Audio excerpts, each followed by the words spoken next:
자, 이번엔 제가 사연을 얘기해야 되겠군요. 제목은 화이트하우스입니다. 정신병원을 그 언덕 위에 하얀 집이라고 하지 않아요?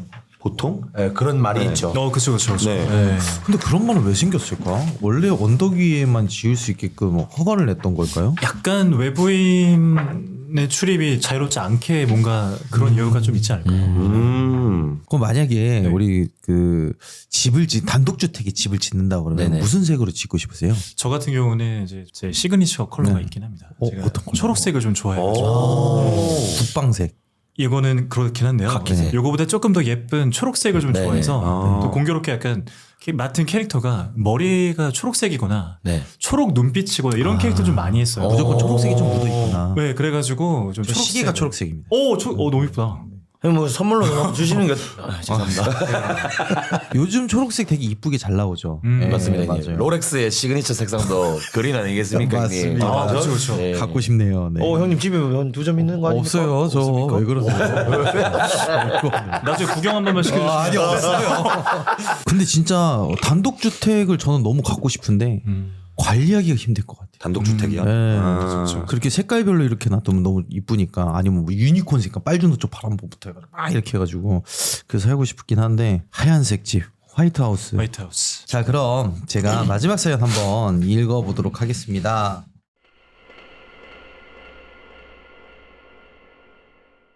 안녕하세요, 시원님. 영상을 즐겨보는 나스라고 합니다. 제가 일본에서 겪었던 일을 제보하려고 해요. 때는 2014년 여름이었습니다. 제가 일본어를 전공해서 방학마다 일본으로 연수를 갔어요. 그해 여름엔 나가노로 연수를 갔는데 나가노는 동계올림픽이 열릴 정도로 겨울에 유명한 곳이었어요. 당시 숙소가 스키장도 같이 운영하는 산속 호텔이었는데 아쉽게도 여름이라 스키는 탈 수 없었던 기억이 납니다. 대신 여름에 무더위를 싹 가시게 할 만큼 유명한 폐호텔도 있었는데 그 폐호텔의 이름은 바로 화이트하우스였습니다. 앞서 시원님 애청자라고 저를 소개했다시피 저는 공포와 미스테리에 관심이 많아 귀가 솔깃하더라고요. 제가 관심을 가지니까 저보다 먼저 나가노 연수 경험이 있는 친한 복학생 오빠가 자신이 겪었던 일화를 소개해줬습니다. 저처럼 복학생 오빠가 신입생 시절 동기 중 신기가 있는 오빠가 있었대요. 지금부터 이 복학생 오빠를 그냥 오빠로, 신기가 있었던 오빠를 무당 오빠라고 지칭할게요. 오빠와 무당 오빠는 다른 동기들과 함께 그 유명한 화이트하우스를 찾았대요. 무당 오빠는 화이트하우스에 도착하자마자 눈빛이 변하더니 한마디 툭 던졌다고 합니다. 목매달았네. 무당 오빠가 말하기를 정문에 서자마자 시선이 느껴져 위를 봤는데 3층에서 웬 남자가 목을 매단 채 일행을 쳐다보더랍니다. 무당 오빠를 앞장세워 일행들이 건물 안으로 들어갔는데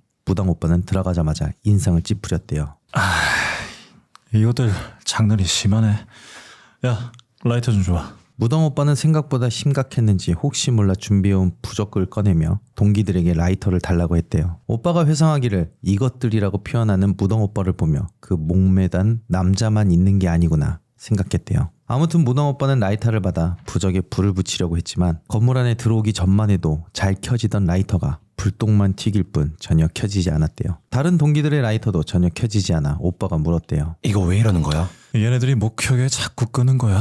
일단 밖으로 나가자. 건물 밖으로 나간 무당 오빠는 그제야 켜지는 라이터로 부적에 불을 붙였대요. 그런데 신기하게도 부적이 활활 타면서도 부적에 그려진 빨간 부분만 전혀 불에 타지 않고 남아있었다고 합니다. 무당 오빠가 자신은 마저 해결하고 가겠다며 동기들을 먼저 보낸 후 홀로 한참 있다가 복귀했다고 합니다. 여기는 정말 위험한 곳이니 절대 함부로 가지 말라는 말도 덧붙이면서요. 오빠의 이야기를 들으니 저는 더더욱 그 화이트하우스에 가보고 싶어졌습니다. 그래서 전 아는 남자 선배와 남동생 그리고 아는 언니 한 명을 꼬셔 그 화이트하우스를 찾았어요. 이 언니는 이미 졸업한 언니로 재학생 시절 본인도 소문을 들어 알고 있었대요. 언니도 정말 위험한 곳이라며 극구 말렸지만 저는 듣지 않았죠. 화이트하우스로 가기 전 묵었던 호텔에서 언니는 조바심이 났는지 직원에게 화이트하우스에 관해 물었어요. 항상 친절한 미소로 응대했던 그 직원의 얼굴이 싹 바뀌면서 말했어요. 거기를 왜 가려는 거죠? 절대 가지 마세요. 여기 근처 사는 사람들은 그 앞을 지나가기도 꺼린다고요. 그렇게나 상냥했던 직원분이 차가운 말투로 경고하니 진짜 등골이 오싹하더라고요. 같이 갔던 언니가 사실 아까 말했던 무당 오빠와 아는 사이였는데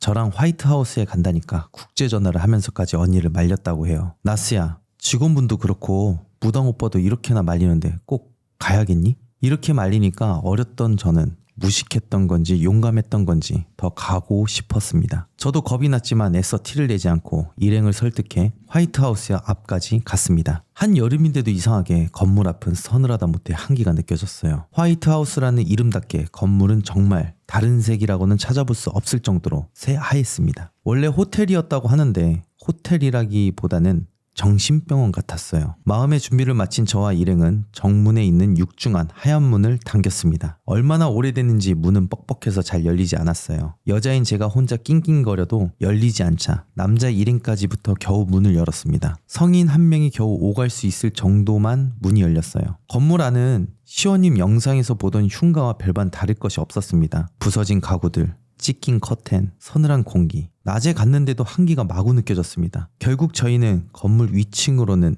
올라가 보지도 못하고 그냥 밖으로 나와버렸습니다. 이렇게 가기에는 아쉬워 건물 밖에서 사진만 찍고 그냥 돌아왔어요. 화이트하우스가 산속에 있어 버스를 타고 꼬불꼬불 산길을 내려가는데 드문드문 하우스 건물이 보였어요. 그런데 분명 열어놓고 왔던 정문이 닫혀 있는 겁니다. 여러 명부터 겨우 열 정도로 무게가 제법 나가는 문이었고 바람도 별로 불지 않은 날이었는데 도무지 영문을 알 수가 없었습니다. 다음날 저녁 다른 후배를 만나 가벼운 술자리를 가졌는데 거기서 화이트하우스 이야기가 나와 후배에게 사진을 보여주며 자랑을 좀 했습니다. 그런데 사진을 보던 후배가 깜짝 놀라며 제 핸드폰을 테이블 위로 던져버리는 겁니다.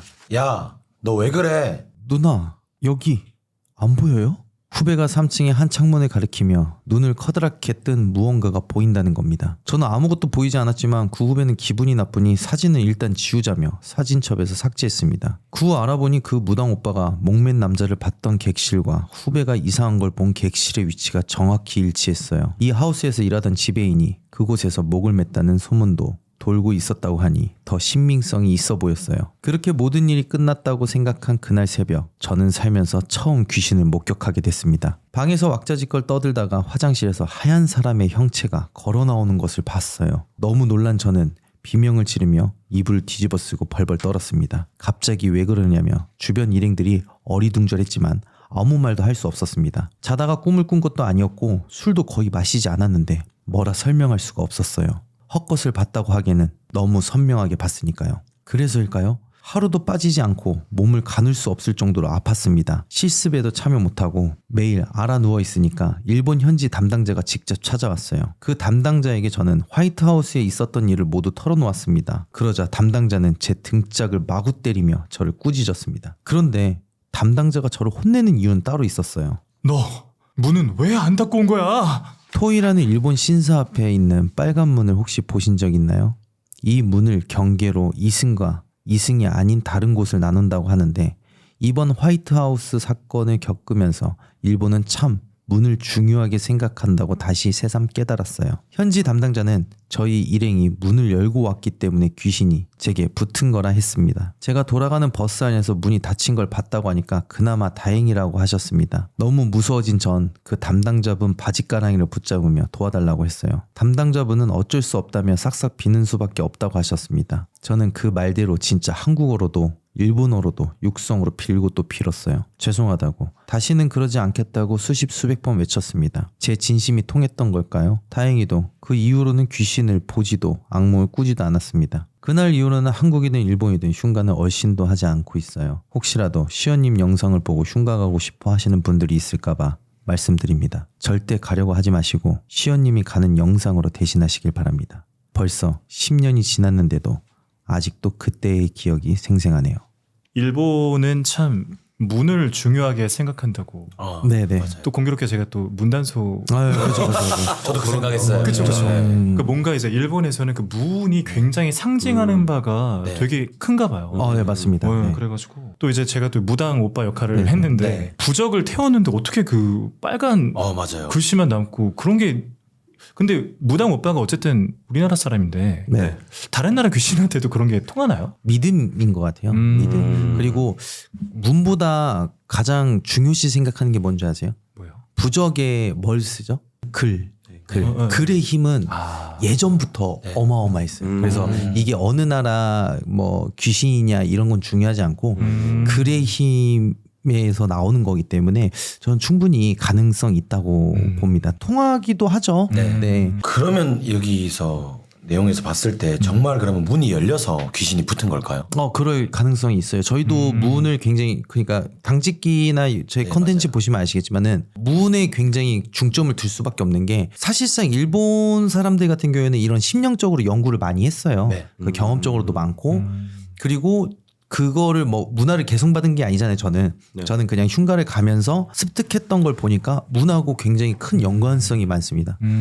부적의 모양이 이렇게 좀 긴 정사각형이잖아요. 문하고 비슷하죠. 네. 그 소리 들어봤던 것 그러네요. 같아요. 그러네. 그리고 문 위에 붙이잖아요. 네. 네, 문하고 굉장히 큰. 네. 현관에 보통 그렇죠. 그리고 예전에 우리 조상님들은 대문이 있느냐 없느냐에 따라서 또 부를 상징하기도 하고 그 대문에다가도 귀신이 오지 말라고 이렇게 붙여놓고 그 복드로라고도 붙여놓고 네. 문을 굉장히 중요시하는 거는 뭐 각국 나라 다 똑같습니다. 네. 역시 문단속이 진짜 중요하군요. 네네 맞습니다. 네.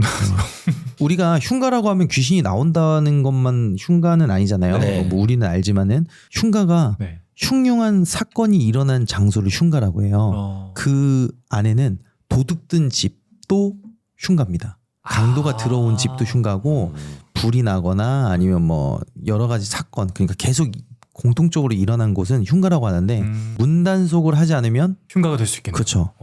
문단속을 하는데도 불구하고 네. 도둑이 한 번 든 집은 2번 들고 3번 든다 그래요. 신기하네. 네네. 그래서 되게 중요하게 생각하죠. 네. 그럼 좀 엉뚱한 질문일 수 있는데 일본 귀신이면 그럼 일본어 해야 돼요? 저희가 물어보고 그럴 때. 근데 되게 귀엽게 질문하신 거. 해용.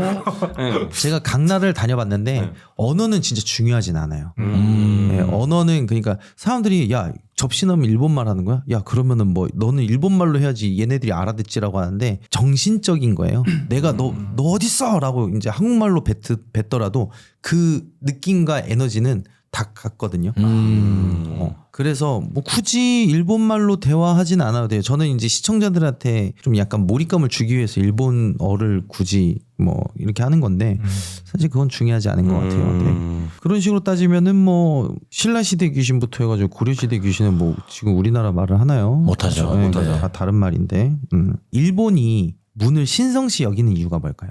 저는 이 이야기에 나왔다고 생각을 하는데 그 문을 넘고 안 넘고 이제 이승과 저승을 경계로 삼고 있는 것 같다라는 느낌. 일본 가면은 이렇게 빨간색으로 돼 있어 톨이라고 네. 하잖아요. 네. 이거 보신 적 있죠? 굉장히 네. 유명하잖아요. 네. 그 말씀하신 게 또 정확하게 그 김전일 맞죠, 애니메이션에 맞죠. 네. 그 에피소드가 한 번 있어요. 그 빨간 그걸 진짜 네네. 정확하게 기억이 안 나는데 그 돌이 또 약간 뭐 어떤 뭐 바닷물인가 강물에 닿으면 그 돌 색깔이 약간 변한다고 하더라고요. 그 성분이 뭔지 모르겠는데 근데 그 문인 것 아닌가? 그 문인 것 같아요. 토리 같은 이 토리라는 거. 곳이. 음. 그래서 이 딱 얘기 들었을 때 딱 김전일이 생각이 났었습니다. 네, 그래서 음. 일본에서는 뭔가 그런 좀 이렇게 큰 문, 어떤 뭔가 그 상징적인 그런 거를 조금 많이 생각하는구나.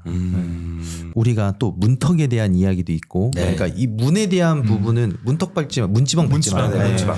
문지방 밟으면은 안 된다 막 이런 얘기도 있고 귀신은 문턱을 문지방을 절대 혼자서 넘지 못한다. 뭐 이거 들어보셨어요? 그러면 어떻게 넘을 수 있죠? 그러니까 같이 가야 되는 건가요, 누구랑? 아니면 사람한테 같이 이렇게 해서 간다는 건가요? 그렇죠. 아무래도 네.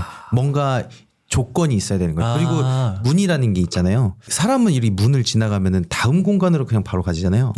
근데 이제 만약에 심령적인 존재가 있다고 하면 이 심령적인 존재는 문을 딱 나가면 거실에서 작은 방으로 들어가는 문을 나가면 작은 방으로 들어가지 않고 다른 문으로 나오게 됩니다. 다른 게 연결이 돼 있는 거죠.